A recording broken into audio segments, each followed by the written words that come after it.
Marianne Etier-Chasson, chiropratienne à la clinique chiropratique Saint-Sauveur. Aujourd'hui, je vais vous montrer deux types de taping pour le syndrome fémoro-rotulien.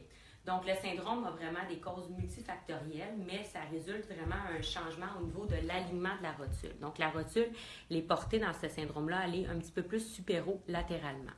Donc, plusieurs causes, comme que j'ai dit, ça peut être, par exemple, chez nos coureurs ou les personnes qui augmentent un volume d'entraînement trop rapidement.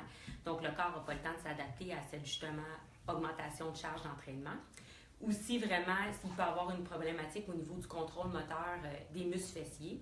Chez les patients qui ont un genou un petit peu plus en valgus, chez les patients qui ont les pieds un petit peu plats. Donc, tout ça, ça peut être des facteurs de risque. Donc, moi, aujourd'hui, mon rôle, c'est d'essayer de vous démontrer en 2 minutes 2 tapings pratiques. Donc, Jérémy, je vais te demander de te coucher sur le dos. Je vais te demander de tenir le genou ici. Donc, le premier taping qu'on va utiliser, c'est les fameux tapings neuroproprioceptifs. Leur avantage au taping neuroproprioceptif, c'est que c'est un taping qui est plus résistant, donc on peut le durer environ autour de 5 jours. Je vais mettre le genou à peu près à 30 degrés et le taping va dans l'eau. Donc, une des premières bandes qu'on peut faire, c'est qu'on va aller se mettre sur l'aspect latéral, au bord externe de la rotule. OK, on va faire notre ancrage. On va déposer le taping ici. Puis, on va quand même faire une bonne force au niveau du taping, environ à 70 %, OK, pour amener vraiment la rotule à l'interne. Et on amène le taping de l'autre côté. L'autre bande, ici, on va déchirer le taping au milieu. On va écarter les bouts. On va quand même donner une bonne tension au taping. On va s'en aller vraiment sur le rebord latéral de la rotule. Donc, on vient déposer le taping comme ça. Par la suite, l'ancrage supérieur, on déroule le taping. On fait le tour de la rotule un petit peu supéro-médialement. Et même chose vers le bas, donc inféro-médialement. Donc ça, c'est vraiment une démonstration du taping. Dans certains cas, si on veut activer la partie interne du muscle quadriceps, on peut aller vraiment fixer un ancrage vraiment au niveau du vas médial. Et on va fixer l'ancrage ici et on va aller contourner le vas médial vraiment jusqu'au niveau de la rotule. Donc, on contourne comme ça. Donc ça, c'est un mode d'application pour les tapings neuroproprioceptifs pour les syndromes fémoro-rotuliens. Un autre mode d'application, c'est le taping mécanal qu'on appelle. C'est un taping qui est beaucoup plus rigide, probablement un petit peu moins confortable.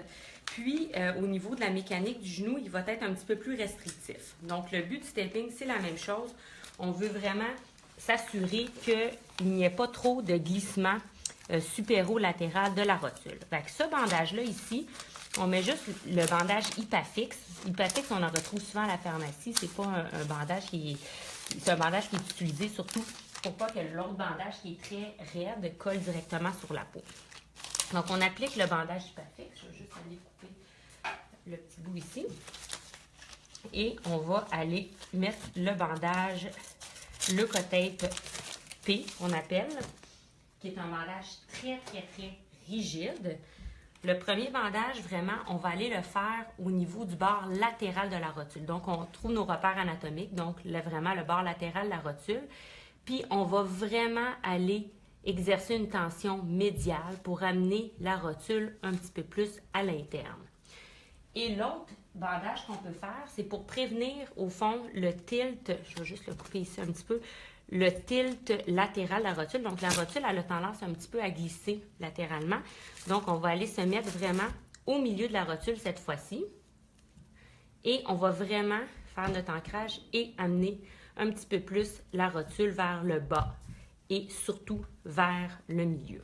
Donc, c'est normal d'avoir des petits replis au niveau du bandage mécanal. Qu'est-ce qui est très important pour le patient, c'est d'aller tester les tapings et voir justement si avec le taping, il représente moins de douleur. Il y a des patients qui trouvent ce taping-là un petit peu trop restrictif, d'autres sont plus confortables avec les tapings neuroproprioceptifs ou vice-versa. Donc, à essayer, c'est facile à faire et c'était des petits trucs pratico-pratiques. Merci!